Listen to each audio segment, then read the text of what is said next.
The Unitarian Church of Montpelier is located on Western Abenaki land, which has long served as a site of meeting and exchange amongst Indigenous peoples. We honor, recognize, and respect these peoples as the traditional stewards of the lands and waters on which we gather. In that same spirit, we will respect, protect, and be good stewards of this land for as long as we walk upon it.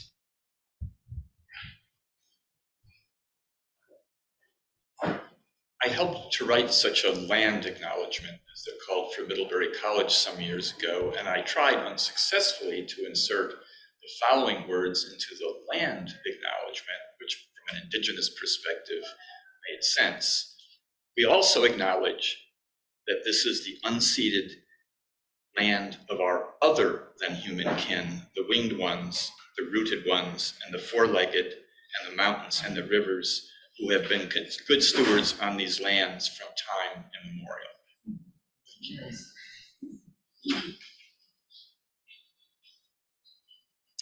Good morning.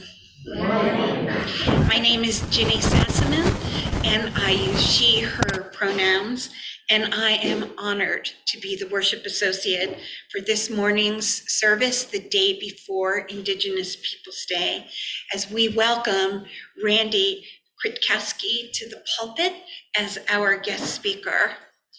Randy is a resident of Whiting, Vermont, an enrolled member of the Citizen Potawatomi Nation, an historian and a writer and a visionary. He recently authored a book about his journey of spiritual discovery, Without Reservation: Awakening to Native American Spirituality and the Ways of Our Ancestors. As the co-founder of Ecologia, an international environmental organization that works on the planet's more challenging and extreme problems, he has worked for 3 decades on such issues as climate change, desertification in China, the Chernobyl nuclear accident, and the development of global civil society. On behalf of the entire worship team, I extend an enthusiastic welcome and thank you to Randy for what promises to be a special morning. I also extend an enthusiastic, loving welcome to each and every one of you here in the North Branch space and joining us from home via Zoom. Good morning, everybody. It is wonderful to be together, either physically or virtually. Since 1864, the Unitarian Church of Montpelier has been a sanctuary for those seeking spiritual sustenance, as well as peace and justice in the world. Whether you are a newcomer, a longtime member, or somewhere in between, you are part of our community, and we are glad you are here at the Nature Center or online. It is always a pleasure to have newcomers and guests join us for worship. If you are new or newish, you are invited to stand or wave your hand so that we might offer you a special welcome. Good morning.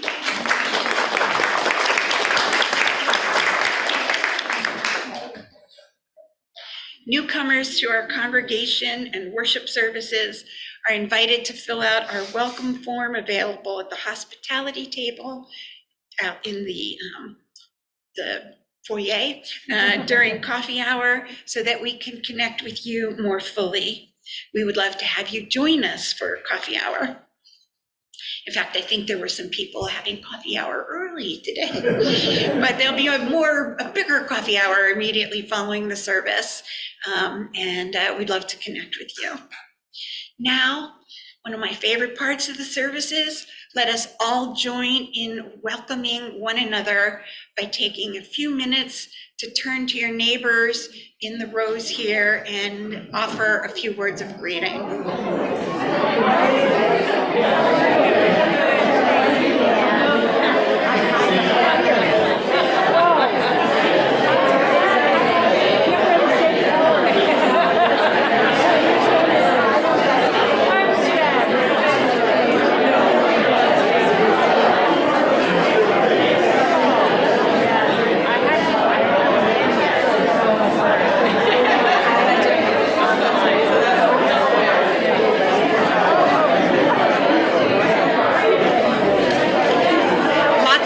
Enthusiasm here this morning.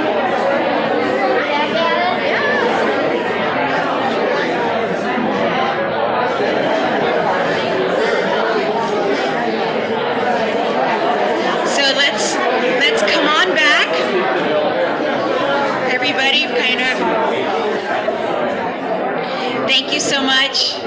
Thank you so much for taking this part of the service as seriously as every other part of the service.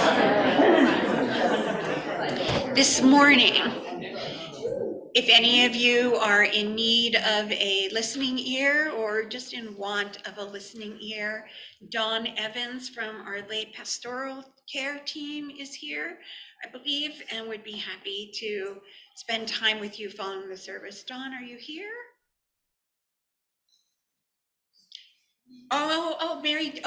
Mary Jane Olson is here from the lay pastoral care team, and you can speak with Mary Jane after the service if you would like. And now, please make sure your cell phones are silenced.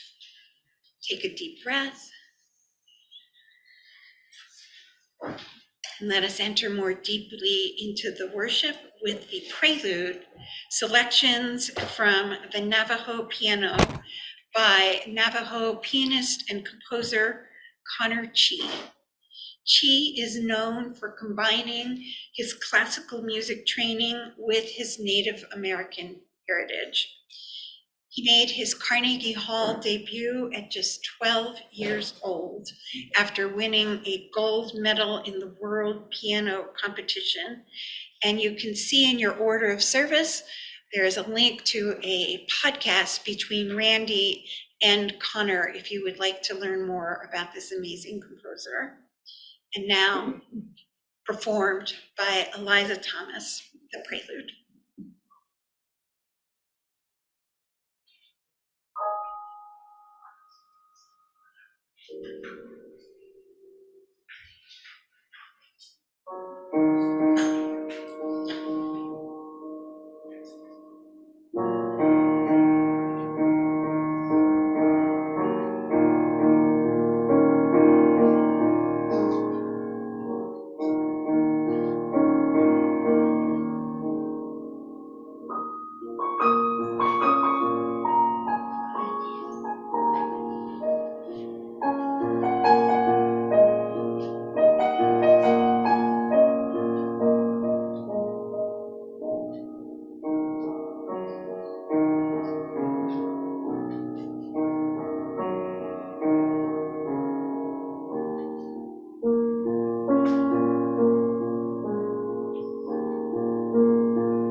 This morning, I share the words of Kathleen Mateague.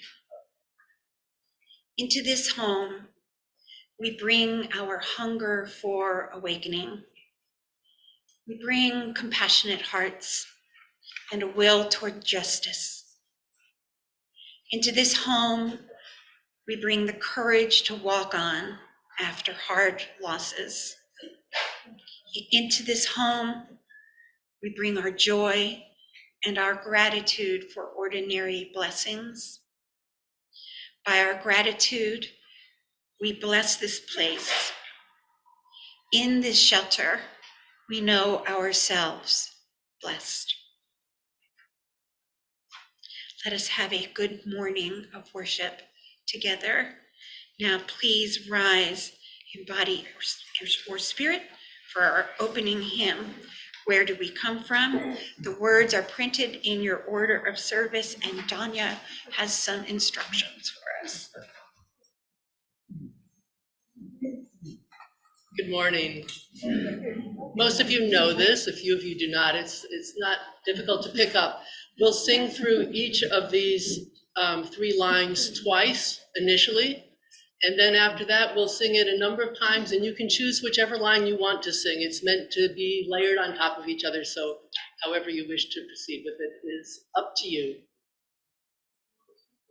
Eliza will just play the first melody once.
Now Liz will light the chalice, the symbol of our Unitarian Universalist faith.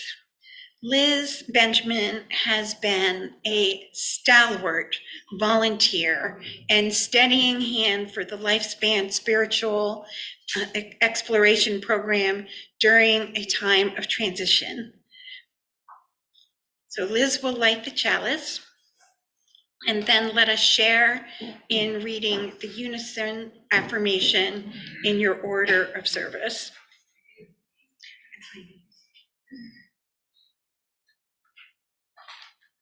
Love is the doctrine of this church. The quest for truth is its sacrament, and service is its prayer. To dwell together in peace, to seek knowledge in freedom, to serve human need, to the end that all souls shall grow into harmony with the divine. Thus do we covenant.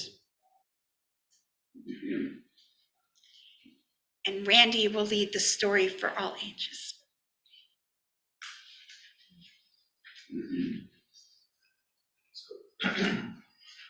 If there are any children present who want to come up and sit here, please do.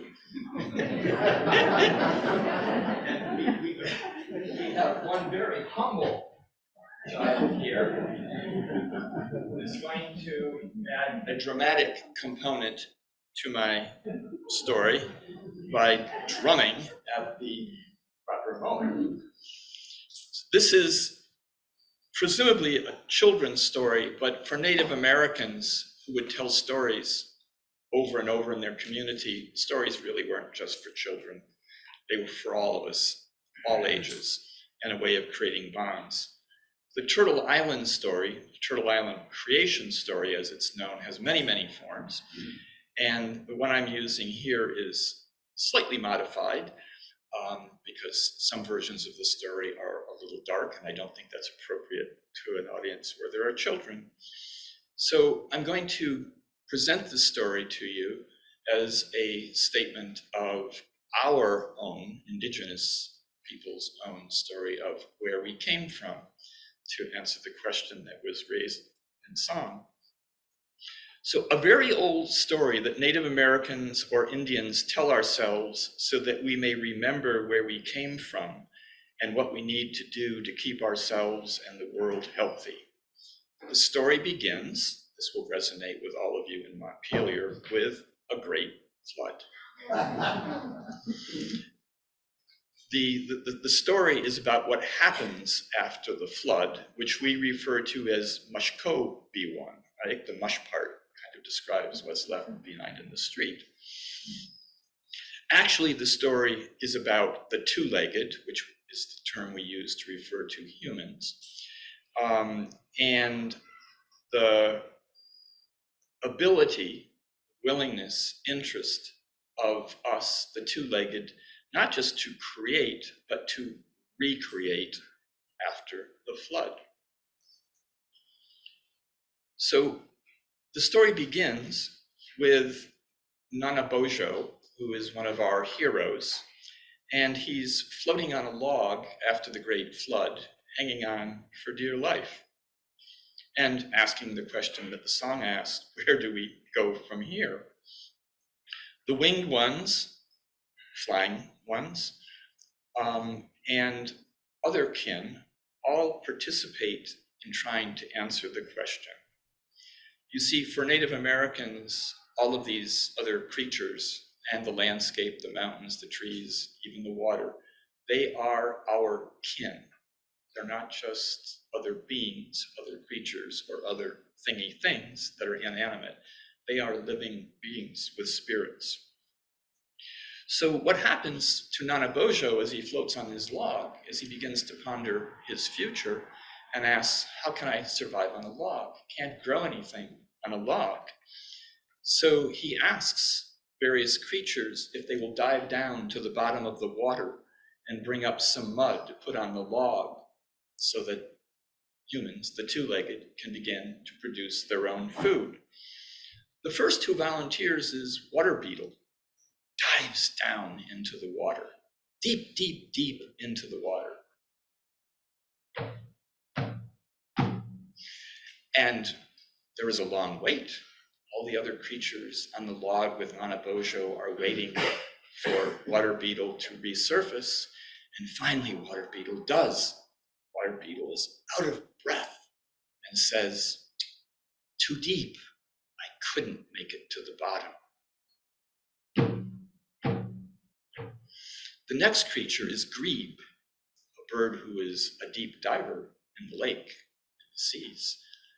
Grebe dives down saying, "I know how to do this." Grebe is gone for a very long time. Very, very long time. And when Grebe resurfaces, Grebe lets out a breath and says, "The water is too deep. I couldn't make it to the bottom. Couldn't find any mud to bring up." Next comes Mink. Mink is large, powerful, dives deep into the water.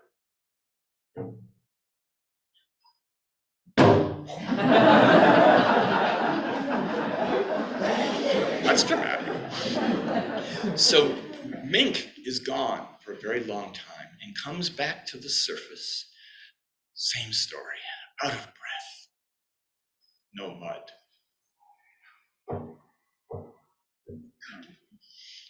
Finally, little muskrat steps forward and says, "I can do it, I can do it." And all the other creatures smirk and laugh and make jokes about muskrat. But Nana Bojo says, just because muskrat is small doesn't mean that she can't make it to the bottom.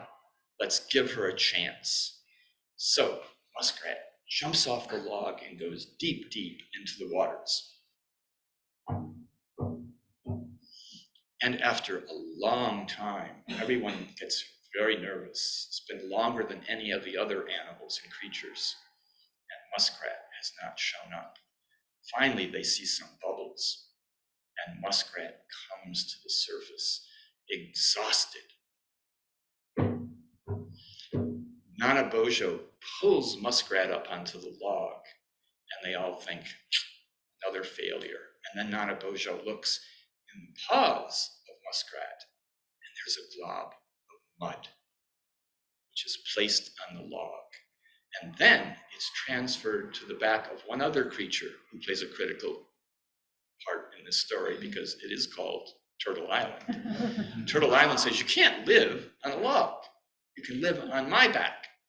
So Nana Bojo places the mud on the back of Turtle and then begins to plant things in the mud on the back of Turtle. Now this is a very small and humble beginning for Turtle Island because a turtle is only this big. However, Turtle begins to grow and Turtle Island begins to grow. And we can pass around here, we have some images of Turtle Island as Native Americans imagine it. And what they're really referring to is North America, which with just a little bit of tweaking actually sort of resembles a turtle. So Turtle Island begins to prosper and begins to grow, and in our appreciation, Native Americans come to a wonderful conclusion, and I think it's appropriate to the theme of your month here, which is heritage. What is our heritage? What have we inherited from those who've gone before, those who risked their lives to create a world in which we can survive? And that has become a foundational principle of Native American spirituality, that we all live on the back of a turtle that has grown much bigger, but that we owe something in return. We must reciprocate our gratitude and acknowledge that being on Turtle Island and being able to grow and be sustainable is the greatest gift that Creator can give. But it wasn't just Creator, it was all of our other kin who contributed to making this happen. So you can see why turtle. Sure, I wore this, it's appropriate for today, tomorrow, even more so, Native Pride, it says on my turtle shirt. And underneath, when I first moved to Vermont, I was presented with this t-shirt, another turtle. The wonderful thing about turtle, yes, the wonderful thing about turtle is there are 13 pieces of the shell, which Native Americans understood is the 13 phases of the moon in a full year. And that's another reason that turtle is so very, very sacred to us. So I just leave you with this notion that we need to remember where we came from. We need to remember who sacrificed to get us here, and we need to show our appreciation. And thank you for your excellent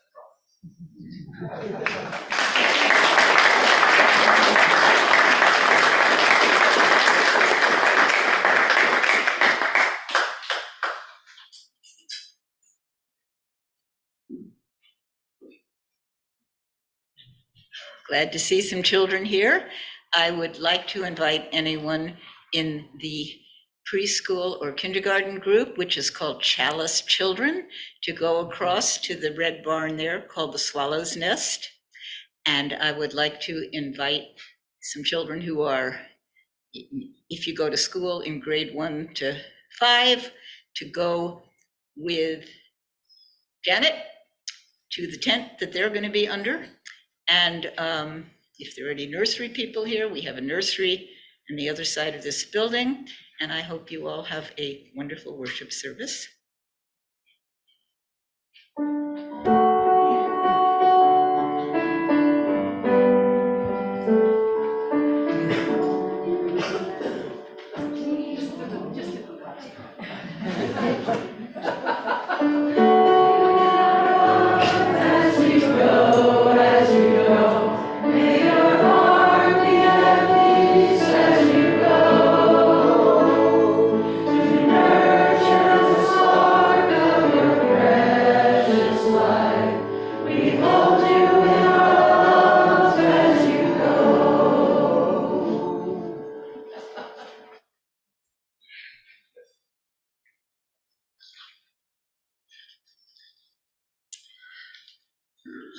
Here's my right page here, the offering.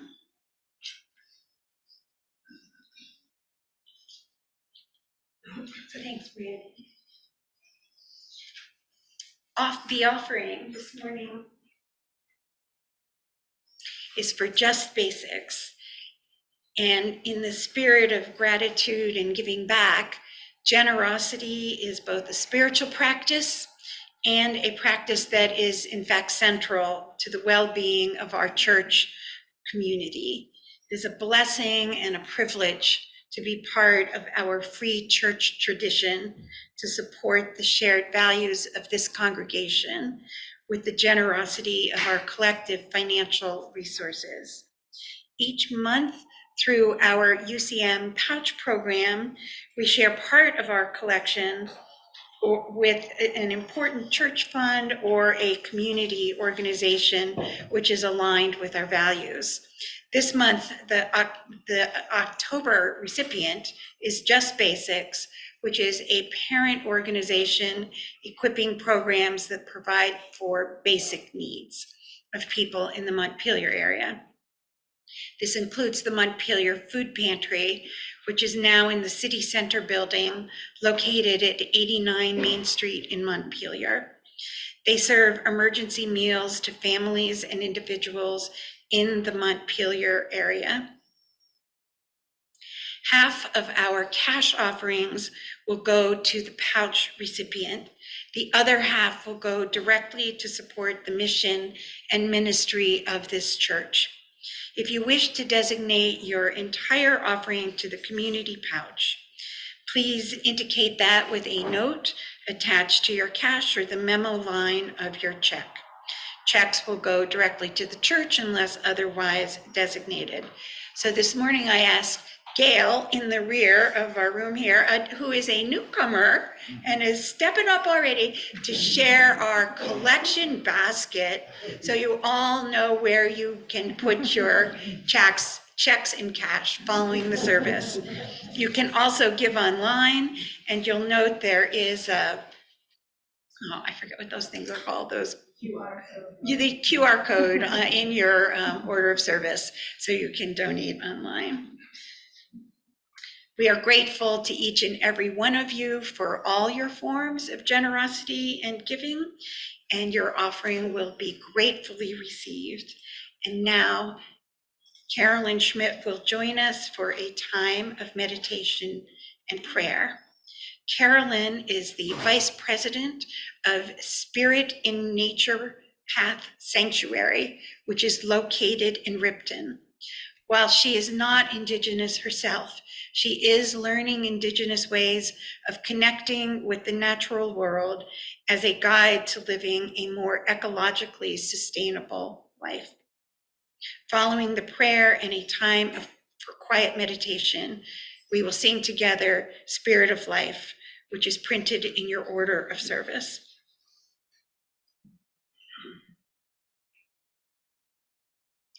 Thank you, everyone. What I'm going to do with this prayer, it's an all-purpose Ojibwe prayer that I've learned, and it has many uses, and it's accessible to everyone. I'll say it briefly in segments with a translation into English, then I'll say the whole thing so you can hear the flow. It starts Bonjour, that's greetings or hello. Nindigene mag, Nindigwe, start again. Bonjour. Nindinaway Maganag, that's all my relatives. And that includes not just human, but obviously non-human. You think about it as you're saying the prayer. Gije Mani Du, creator, the great spirit. Showe Nimi Shin, comfort me or pity me. Wedo Koishin, help me. Shegwaya Ko Bimoseyan, to walk a straight path, Oma a king, here on earth. So you can see the themes and the focus of the prayer. So I'll say the whole thing through. Uju, Nindinawe Maganag, Gije Mani Du, Showe Nimi Shin, Wedo Koishin, Shegwaya Ko Bimoseyan, Oma a king. Miigwech, thank you.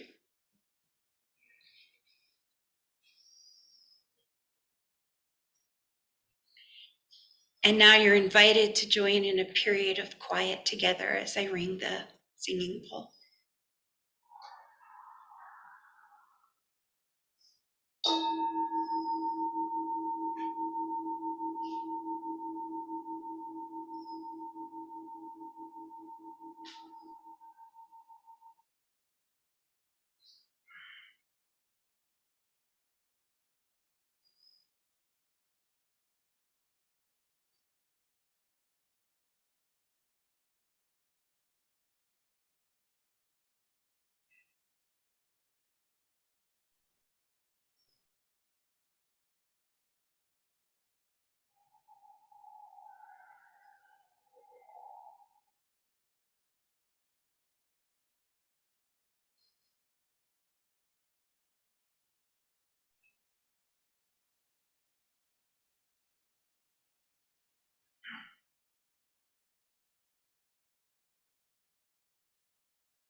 Before Randy joins us for the main event, I skipped an important piece of business that I need to go back to. I see you, Joe. Announcements. I have just 2 announcements, and they're both super exciting. So I definitely want to squeeze these in. First of all, in case anybody doesn't know this yet, we will be back in our own sanctuary for worship next Sunday, October 15th. So yay! With many thanks to the North Branch Nature Center for being our host for this time.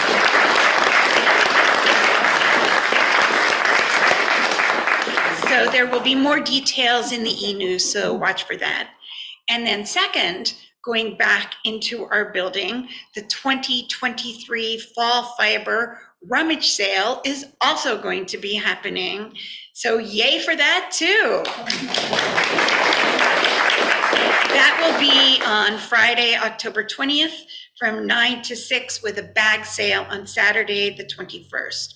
So to participate, you can bring warm clothes, linen, boots, and shoes to the church after the service next week on the 15th. Workers are also needed, and sign-up sheets are available today after the service, also next Sunday. And one other piece, like so much else, many of the sales supplies were lost in the flood. So the rummage sale folks need plastic hangers, brown bags, and they would like loaned labeled card tables. So you can donate all of those also after church next Sunday.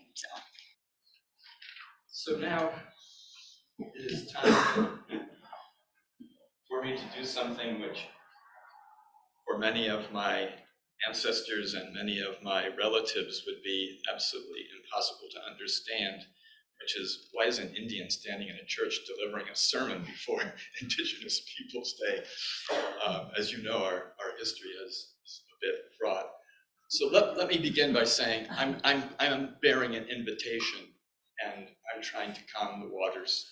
I want to thank you for inviting me into your place of worship, this incredible nature center. And also, I can tell by the looks on your faces as you listen to the Connor Chi piece and this piece of music, into your hearts, which matters most.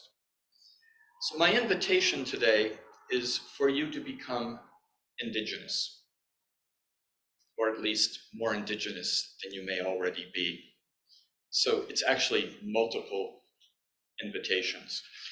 First, I want to very briefly deal with an issue which I know is in the room, it's in our culture, and that is, I'm not here to dwell upon the suffering of my people. Too many presentations by Native Americans focus entirely, or too much, on the past. I'm here not to make you feel bad about what your ancestors may have done to my people. That's in the past. We have no control over the past. What we have control over is the future. So the invitation is to move on and to recreate, apropos of the Turtle Island story, a future and a place where we can live and thrive together. I was hoping not to do this, but a friend of mine sent me yesterday an excerpt from a National Public Radio news story. And given the audience, I suspect a lot of you listen to National Public Radio. And the news story was headlined, "Churches Confess and Repent for Sins Against Native Indigenous People." It sent my blood boiling, because one of the featured churches is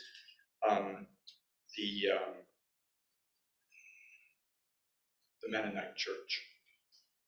They didn't exist at the time of exploration and colonization. They did not participate in this thing that is referred to so often by us as the doctrine of discovery.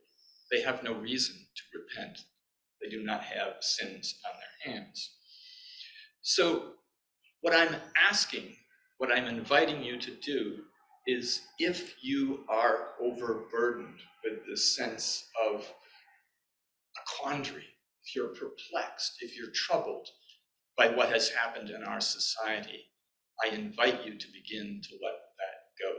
as some of my friends from the Bruderhof, a Christian intentional community along the Hudson, say, let's begin practicing forgiveness. And as they remind people they work with, the hardest forgiveness is not of people who have sinned against you, it's forgiving yourself. So I invite you this day to begin participating in a process of self-forgiveness and collective forgiveness if there is any culpability that continues. So the question, as I said before us, is what we can do to make a more sustainable world for ourselves, our children, our neighbors. And I keep coming back to the theme of collaboration in music, collaboration on Turtle Island. What can we do together? I caution you to not put too much burden on Native peoples who are now often told, we really messed things up for the last 500 years. Could you fix it for us? Could you work some kind of miracle? Could you teach us a ceremony or a song that will fix everything and set it right? No. That's not the way it works. We have to do this together. Now, I understand the challenge of this kind of collaboration better than many people do, because I grew up in a white middle-class household in Binghamton, New York, and as you can tell by looking at me, I probably don't look like the image of an Indian that most of you brought into the room, because the image of most of us of an Indian is actually of an Italian actor who played the part of an Indian in a famous crying Indian commercial. You remember that one? Okay, he's a famous Italian actor. So we have a Hollywood image of what an Indian must look like. So I stand before you as Exhibit A of what being an Indian today means. You can have hair like this, you can have eyes like mine, you can have Caucasian features and still be Indian. I am indeed an enrolled member of a tribe. And I live more and more in both worlds. About a decade ago, my journey began. And in the last 7 or 8 years, it has become intense, where I spend some time living in the university, empirical, economically oriented world of the mainstream. But more and more, I find myself migrating to the other side, migrating back home to where my ancestors were. Like in the honor song, they're gathering, they're coming back, they're calling me back. And it's been a marvelous journey. Sometimes perplexing, occasionally even a little bit frightening, I have to say. But it's worth it. And I know some of you may have a toe in the water of what Indigenous people would consider to be Indigenous spirituality. Some of you may have firmly planted a whole foot.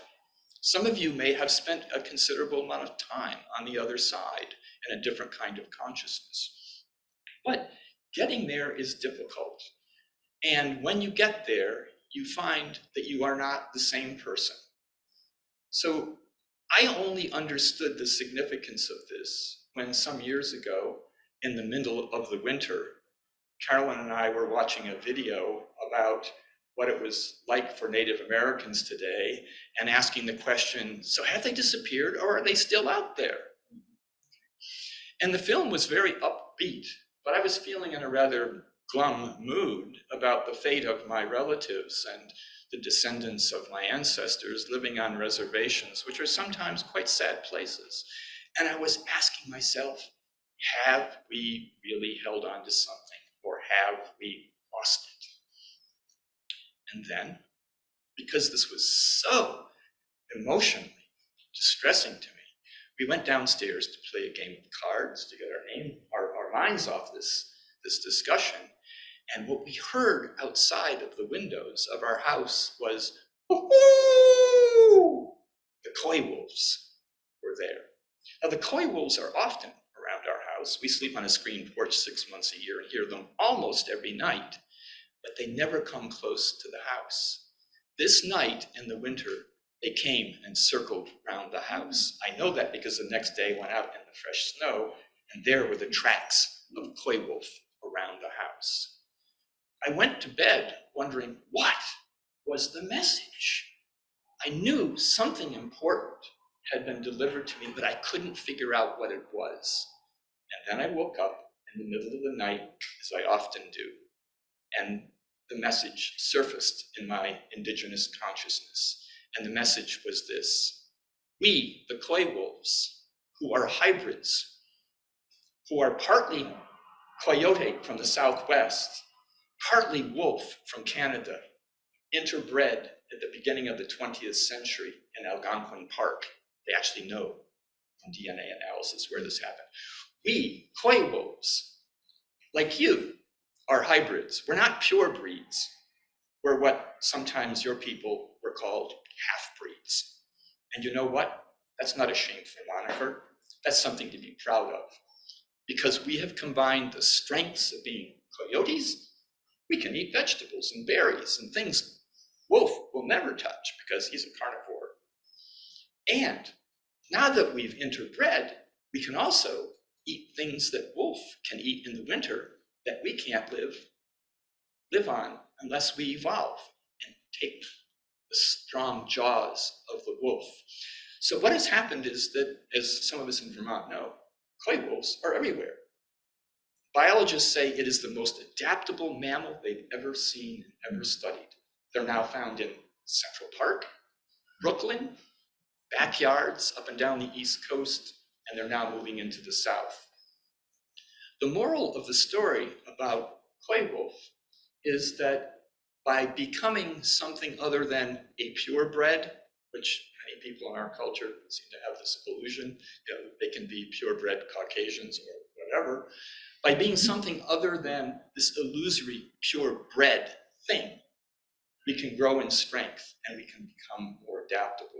It's another example of collaboration, like the musical collaboration. Let's take the strengths of both our worlds and combine them. So, as I said, I go back and forth between the two worlds now. A couple of years ago, I would have said I spend 80% of my time in the world of mainstream culture. We've operated in an international environmental organization, worked in Russia and China, gotten foundation grants. That was my world, but everything in that world had to be established and verified by scientific measurement. The outcomes of our projects had to be measured in metrics that produced numbers. We discovered, after doing this for 20 years in Russia, being thrown out, and in China, where we were eventually unwelcomed, we realized that there was something missing, that all the brilliant young scientists who were working with us had a lacking. And the lacking was the ability to transform the consciousness of the people that they were working with, such that they would want to deeply change the system. Not make some little tweaks, not write a report with some numbers in it that make it look like something is improving. But they were doing their best, but it's like a three-legged stool, with one leg missing. You try sitting on it, you fall off. So it's at that time that the appearance of my ancestors, the appearance of animals, clay wolf, barred owl,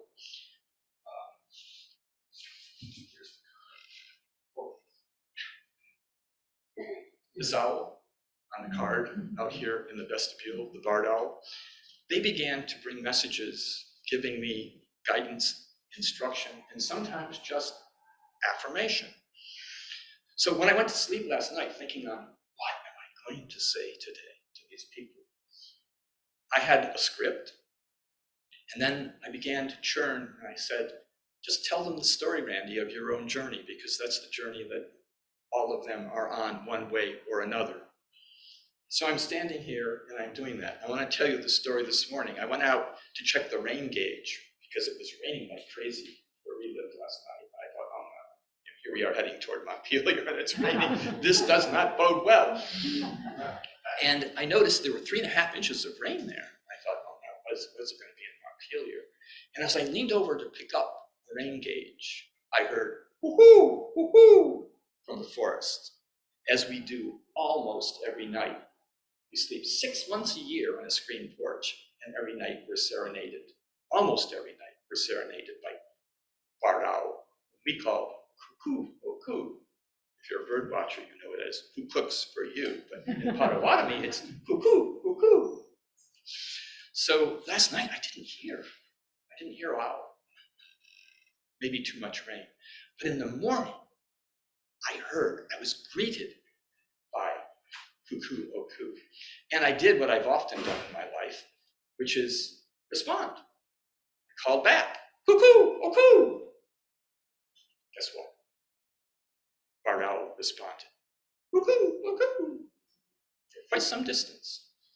I waited for a moment, called Carolyn. You got to come and witness this, because when I tell these stories, people sometimes must wonder, oh, isn't he making that up? So she came up and I called again. Cuckoo, oh coo. Closer. And then, cuckoo, oh coo. Another in the great distance. And then another. They were gathering about, as they often have in my life in recent years. So I still struggle in my own brain between, the university educated part of it, and the new, reborn, spiritual part of it. So 2 years ago in winter, February, bitter cold Vermont night. I sometimes wake up at midnight, and I occasionally go for a winter full moonlit walk.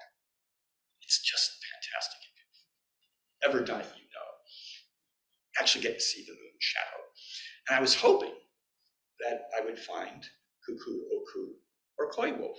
And I walked a mile or so down our dirt roads, and nothing, not a sound. I tried calling, nothing. So as I went back home and walked up our long dirt driveway, I suddenly heard, cuckoo, cuckoo. Ah, thank goodness. Barred owl has not abandoned me. And then I called out, cuckoo, cuckoo, and we had the conversation again. And then that other part of my brain kicked in saying, Randy, are you imagining this? It's a moonlit night. We all know that the owl's out looking for mice. This is just a natural phenomena. It's nothing spiritual.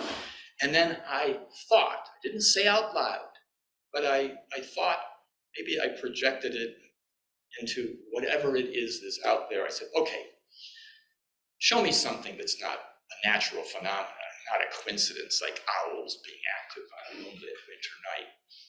The clouds in the sky opened up. And in that opening, excuse me, it's hard, a shooting star appeared. The most long-lasting shooting star I've ever seen in my life. And I immediately recognized it as the shaky handwriting of an ancestor, my grandfather, who has visited me many times. So I tell you these stories because I want to give you a sense of where you can ultimately go. And I want to invite you to go there and not be intimidated by the fact that you may not have a drop of Indian blood in your veins. It's a huge controversy amongst my own people about whether non-Indigenous people can become Indigenous.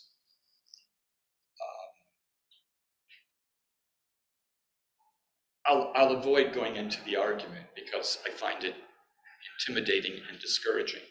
But let me just say to you that if someone who looks like I do and is a very small percentage of Native American can find his way home to his ancestors, I believe that you can find your way back to your ancestors and to connections with all of the other non-human kin who are out there, who are reaching out to us on a daily basis. Mother Earth is not punishing us for what we've done. She's not punishing us for climate change. The floods that happened here are not penance for your having used too much gasoline. Mother Earth doesn't work that way. When we find ourselves being punished, it's because we punished ourselves through our own short-sighted actions. So what I'm trying to say to you is have the courage to cross over that boundary between mainstream society and into Indigenous society. So the question is, and I'll wrap up my little presentation with some practical suggestions. My suggestion is that first of all, you be very, very patient. Patient with yourself, patient with other than human kin, patient with Gaia, this living system that we are a part of. Don't go home today and expect you can go for a walk tonight. Call Kukong Park on the limb next to you and talk to you in English. And I make that because I heard an interview in the CBC with Robin Wall-Kimmerer, who wrote this famous book called Braiding Sweetgrass, and the journalist was incredibly sympathetic. She said, "Robin, I read your book. I loved it. I went out in the garden and I tried talking to the elderberry plant. Didn't say a thing. I felt so stupid." Robin was literally speechless because this person obviously expected that the elderberry plant would answer in English, or that maybe she should learn elderberry. She missed the whole point. The point is we need to learn to listen to the unspoken messages. That's the hardest thing to do. We need not project onto them our own hopes and expectations. We need to give ourselves permission to be patient and let the message unfold. Just like the scribbling in the sky for me, it was basically, Randy, don't hesitate, don't go back, keep going forward. Let Mother Earth speak to us and show us the way. That is, after all, how Indigenous people originally gathered and developed their own traditional knowledge. They weren't born with it. Mother Earth taught us. And this center, and I think who you are, is about that same journey of rediscovery and recreation of a more sustainable life form on Turtle Island. So I invite you to join in that process. And on behalf of many, many, many Indigenous people who want and need allies, especially tomorrow, this is the positive way forward to rebuild and reconstruct Turtle Island. So let me just say to you in my language, thank you, miigwech, for inviting me here. And I hope this has been of some use to you. Thank you. Thank you.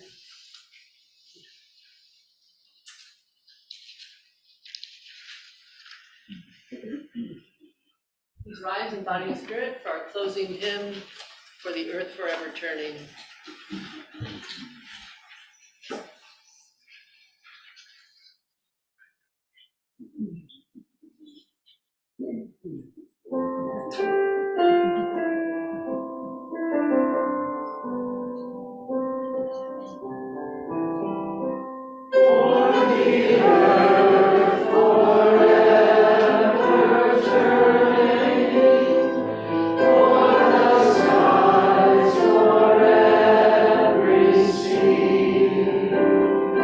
For our lives, for all we share.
Now let us say together our unison hymn. We welcome all as we build a loving community to nurture each person's spiritual journey, serve human need, and protect the earth, our home.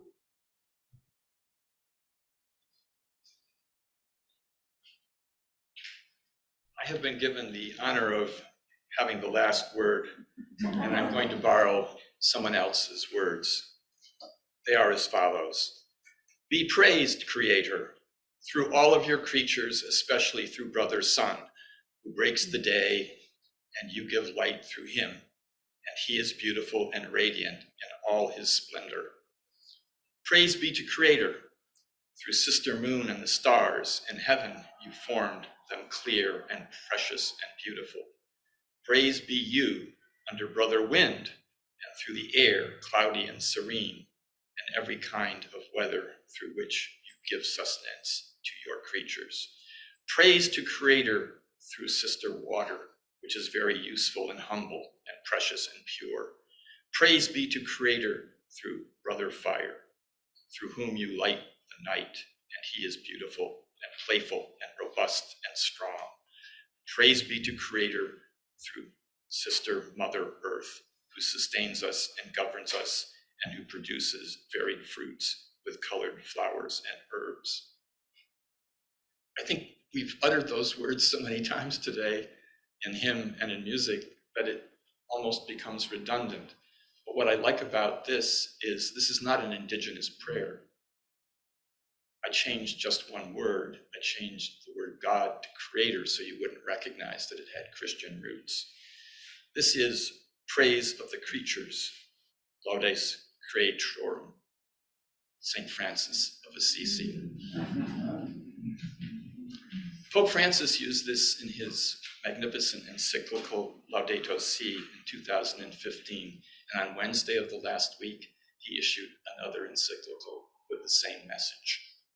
Again, quoting in the first sentence, St. Francis. So in the spirit of Unitarian and unifying, here we have an example again of the ability to reach across what are too often being portrayed as gaps and boundaries, walls, and find common ground. That's the message that I hope you can take away.